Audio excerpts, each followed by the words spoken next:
आज हम एक ऐसी अनुभूति आपके समक्ष रख रहे हैं जो संभव है कि ईश्वर को देखने का आपका नजरिया भीतर से बदल दे। हम न तो किसी मार्ग को सही कहने आए हैं, न किसी को गलत। हम तो बस वही बांटना चाहते हैं जो समय के साथ भीतर जागा है, महसूस हुआ है। हम सिर्फ एक अंतर को उजागर करना चाहते हैं, शिव से मिलने और शिव में मिलने के मध्य जो सूक्ष्म पर बेहद गहरा भेद है। शायद वही क्षण होगा जब हम वास्तव में जान पाएंगे कि शिव क्या है और शिव तक पहुंचना वास्तव में क्या है।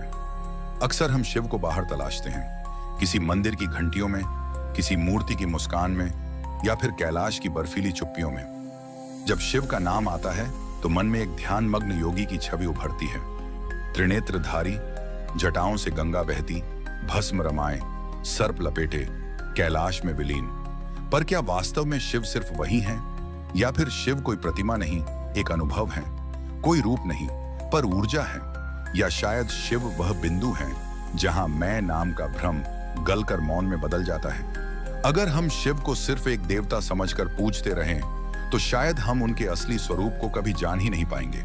वे केवल कैलाश के एक योगी नहीं, ना ही सिर्फ सर्प मालाधारी या मस्तक पर चंद्र धारण करने वाले दिव्य पुरुष हैं। शिव की पहचान मंत्रों, मूर्तियों या पुराणों तक सीमित नहीं होती।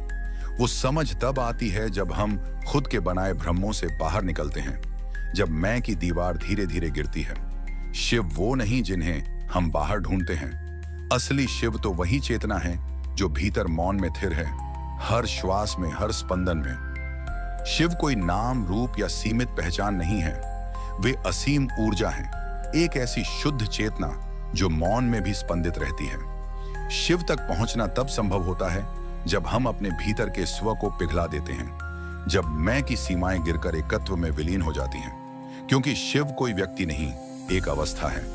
वह अवस्था जहां न कोई आग्रह बचता है, न कोई आकांक्षा, जहां मन थमता है और भीतर एक गहरा सन्नाटा उतरता है। उसी मौन में, उसी रिक्ति में शिव प्रकट होते हैं। इसीलिए कहा गया है, ना आदि हैं ना अंत हैं, शिव केवल अनंत हैं। वे न प्रारंभ में हैं न समाप्ति में, वे तो हर क्षण में व्यापक हैं, बस हम ही उनसे बिछड़े बैठे हैं। हम शिवलिंग की पूजा करते हैं, बेल पत्र अर्पित करते हैं, जल से अभिषेक करते हैं। यह सब आवश्यक है, पर केवल शुरुआत के लिए। ये क्रियाएं द्वार हैं, प्रवेश हैं, स्वयं शिव तक पहुंचने के रास्ते नहीं, बस संकेत हैं उस दिशा के। पर जब ये पूजा केवल एक आदत बन जाए और उसमें से भाव की सुगंध उड़ जाए, तब हम शिव के और अधिक दूर हो जाते हैं। क्योंकि शिव का रास्ता बाहर की ओर नहीं जाता, वह भीतर उतरने की यात्रा है।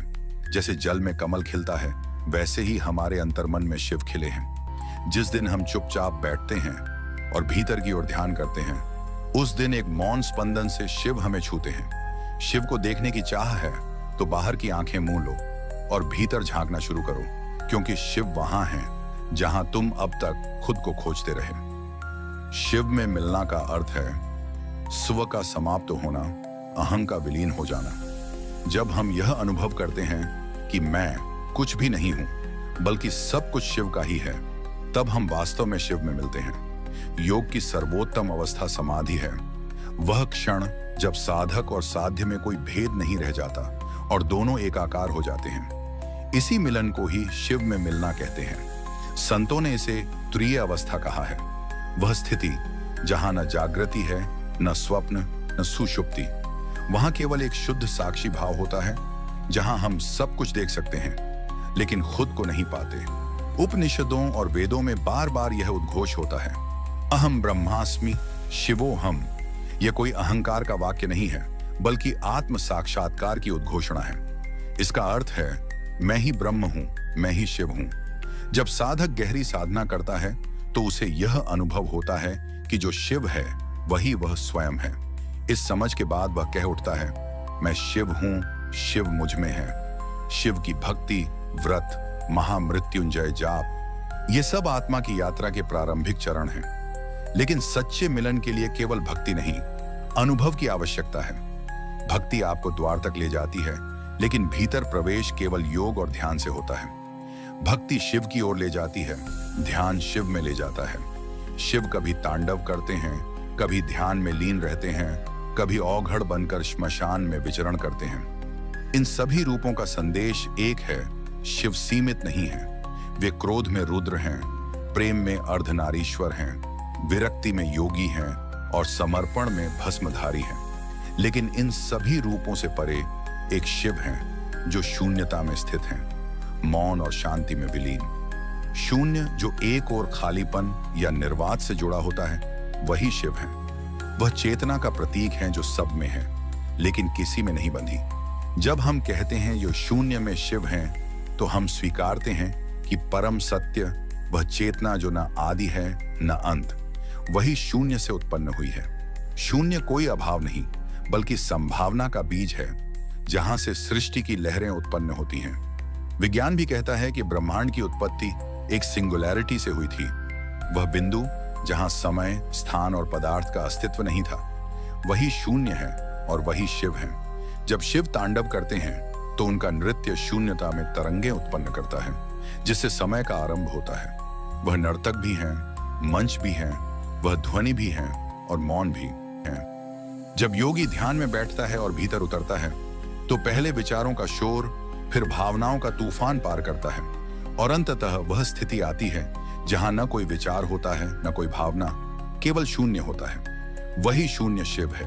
वेद कहते हैं नेति नेति, न ये न वह। जब तक हम हर पहचान, हर संबंध, हर द्वैत से मुक्त नहीं होते, तब तक शिव नहीं मिलते। शिव को पाना मतलब है शून्य को प्राप्त करना। जब मैं समाप्त हो जाए और मेरा मिट जाए, तब जो बचता है वही शिव है। शिव को समझने के लिए शब्दों से परे जाना होगा, तर्क छोड़कर मौन में संवाद करना होगा। शून्य कोई डरावनी चीज नहीं बल्कि शांति और पूर्णता की चरम अवस्था है। जैसे आकाश में सब कुछ समाया है, वैसे ही शिव शून्य में समाये हैं, या कहें शून्य ही शिव हैं। जब कोई इस सत्य को भीतर महसूस कर लेता है, तब वह जान जाता है कि ब्रह्मांड में कोई चीज अलग नहीं है। सब कुछ उसी शून्य से उत्पन्न हुआ है और उसी में लीन हो जाएगा। शून्य ही आदि है, शून्य ही अंत है और इसी शून्य में शिव का वास है। शास्त्रों में कहा गया है, देहो देवालयः प्रोक्तम्, यह शरीर ही मंदिर है। इस मंदिर में जो आत्मा का दीप जलता है, वही शिव है। जब हम शरीर को पवित्र करते हैं, मन को शांत करते हैं और प्राण को संयमित करते हैं, तभी शिव अपने आप प्रकट होते हैं। शिव को जाना नहीं जा सकता, केवल अनुभव किया जा सकता है। जैसे मिठास को शब्दों में नहीं समझाया जा सकता, वैसे ही शिव भी केवल महसूस किए जा सकते हैं। जब कोई साधक गहन ध्यान में डूबता है और उसके भीतर का मौन फूट पड़ता है, तब वही मौन नाद बनकर गूंजता है। वही नाद ओम है और वही शिव है। शिव से नहीं, शिव में मिले। इसका सार यही है कि शिव कहीं बाहर नहीं, हमारे भीतर हैं। उन्हें पाने के लिए बाहर दौड़ने की नहीं, अंदर लौटने की जरूरत है। शिव तक पहुंचना कोई यात्रा नहीं बल्कि स्व का विसर्जन है।